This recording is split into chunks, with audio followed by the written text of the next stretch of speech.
Welcome to the Zacks Roundtable Review, a discussion of current events affecting investors as well as other topics of financial interest, featuring the analysts and editors of Zacks.com. The stocks are coming off the best July they've had in years on the heels of better than expected earnings results and key economic data. Let's find out what our panelists look forward to now, in market activity anyway. Editor-at-large, the well-dressed Steve Reitmeister, Senior Market Analyst Charles Roeplet, and Top Market Technician Kevin Matris, all with us here in this edition of the Roundtable. So, Kevin, we're going to start with you. I mean, market averages, the three main indexes had a pretty good month here for July in a long time. What do you make of all this? You know, I think a lot of it was tied to the very good economic data that we had. If you were to look at the last few weeks, there was a lot of interesting data, and it was largely positive. If you were to look at the leading indicators, that showed a larger than expected rise.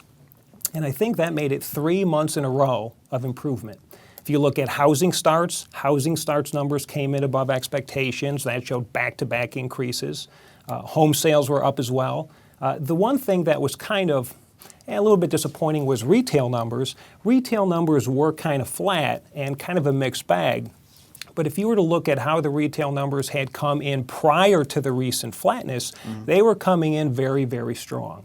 But also, too, if you look at all of the other numbers that came out just recently, manufacturing has shown that the rate of decline has slowed considerably. You can see this also with manufacturing overseas. If you look at Q2 GDP, second quarter GDP came in better than expected. And then lastly, you had the jobless claims.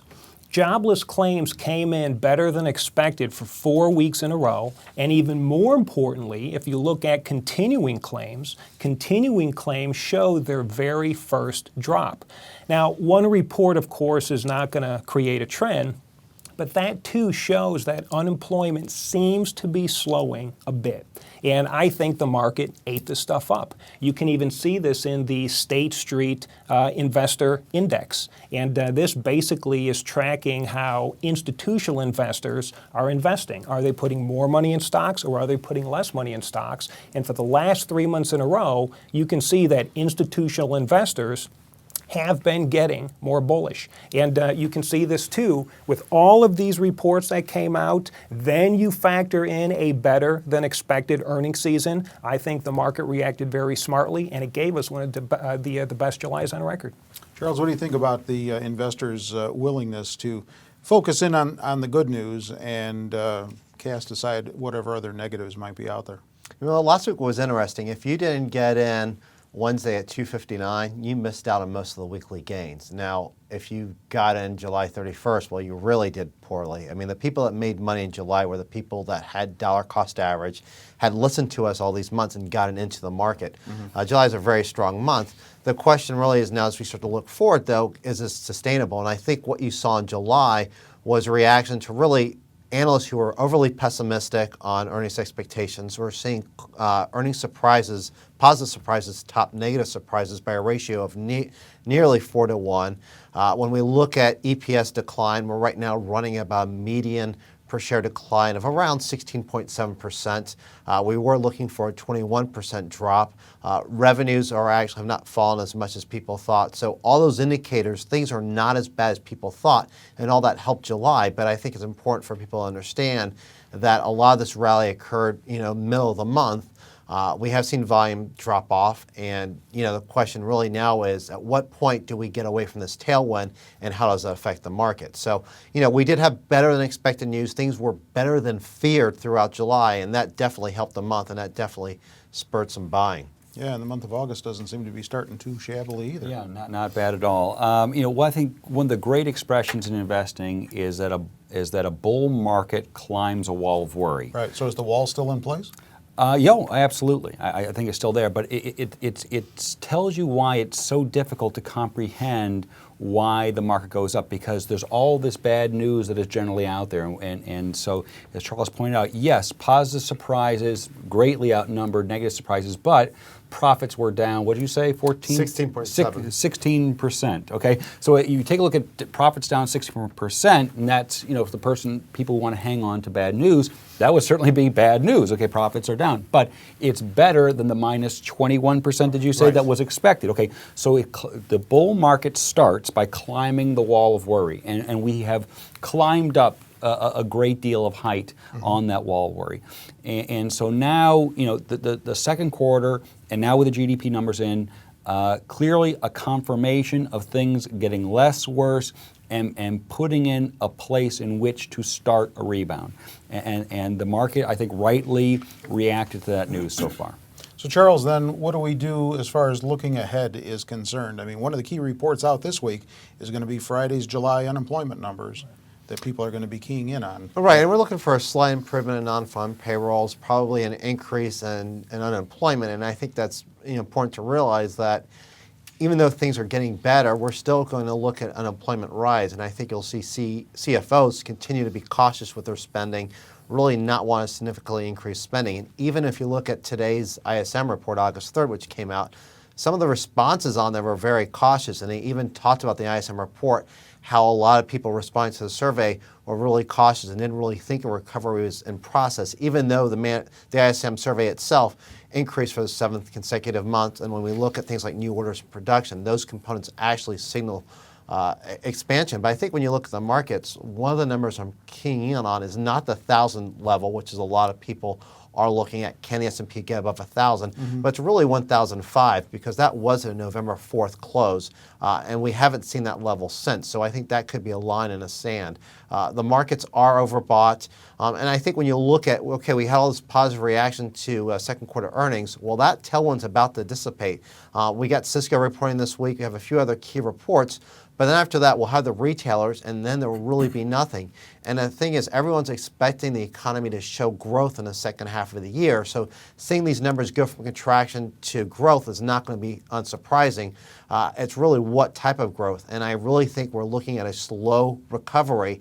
And I'm wondering at what point do people start realizing that we're not going to have the V-shaped recovery and what effect that's going to have on the markets. And I do think we're probably headed towards a pullback sooner than later. In fact, I think it could happen sometime this month that we see the rally actually give up some of its gains and pull back. Not that it's a bad thing, that's normal market activity, so people shouldn't get scared by it, but it's important to realize that even in a bull market, stocks don't continue rallying, and if we're going to enter in that prolonged trading range, it's going to happen sooner than later where we see the markets go up and down.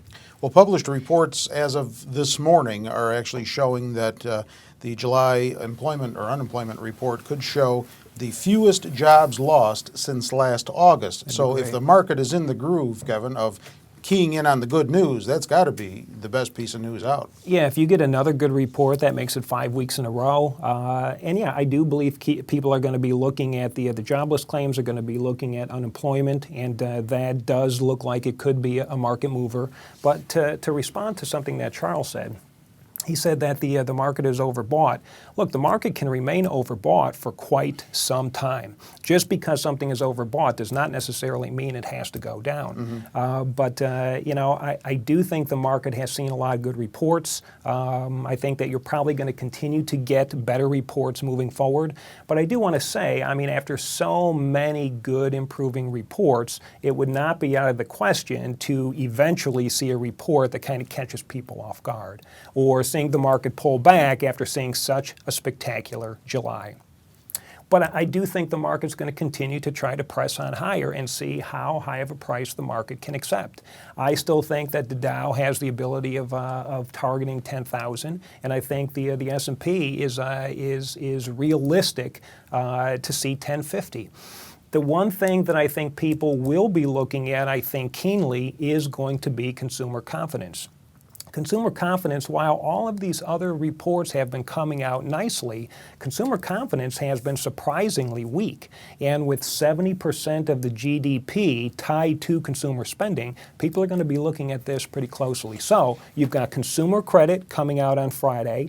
Then I think you have consumer sentiment coming out next Friday. Yep. And if they continue to come in weak, I think that does have the potential to slow the market down. But so far, the market is forward looking and they are pricing in better economic outlook. Well, Kevin brings up a good point, though. Even though the market is forward-looking and pointing to an economic recovery, and we're getting some better economic data coming in, consumers just having a hard time believing it because they're still feeling the pain. The consumer, and probably rightly so, you take a look at what's going on in your own backyard, okay? Your friends, your family, and everyone knows people who have been laid off, or perhaps they themselves, and it's hard to look past that, and that's why the savings rate is the highest in, 10, 20 years? I mean, and that's a good thing, okay, that we stop, putting more and more on our credit cards, stop, taking so many home equity loans, and we start, tightening up our own balance sheet. So yeah, the consumer has clearly not bought into this idea of the recovery yet. The sentiment numbers were improving, and then have taken like one or two ticks down in news. Well, that's a little disconcerting. A lot of people are taking a look at the back-to-school retail season, which is going to be another key indicator. So that's taking place right now. There's going to be reports due out later this week that give us a sense of where the July sales were, which would be when back-to-school sales start. So a lot of looking into that. So basically, yeah, I'd say unemployment and the consumer are the two places to look right now. I believe that from the information that's already gone in, I'm more with Kevin as to where I think the market can run to, both fundamentally and technically. I think those are definitely the levels it can get to before we've probably overshot what the fundamentals tell us we can get to, okay? And then, right, the third quarter earnings season is all about no more getting less worse. It has to be real growth. Right. If there is no real growth, and it's just modest real growth, show me a little better sales, show me how that affected things, not just your cost cutting. If we get that, the market can continue to move higher. If not, it has to pull back to a more realistic range because obviously the recovery is not there. And going to one of your points, headlines that you see on magazine covers like the one I saw recently on Newsweek that said the recession is over, good luck surviving the recovery. Those don't help consumer sentiment either, I don't think. Very true. As always, that's the latest thinking from the folks here at the Roundtable. Don't forget you can go to Zacks.com anytime to get updated commentary on earnings trends and industries and stock picks. With everyone here, I'm Terry Ruffalo.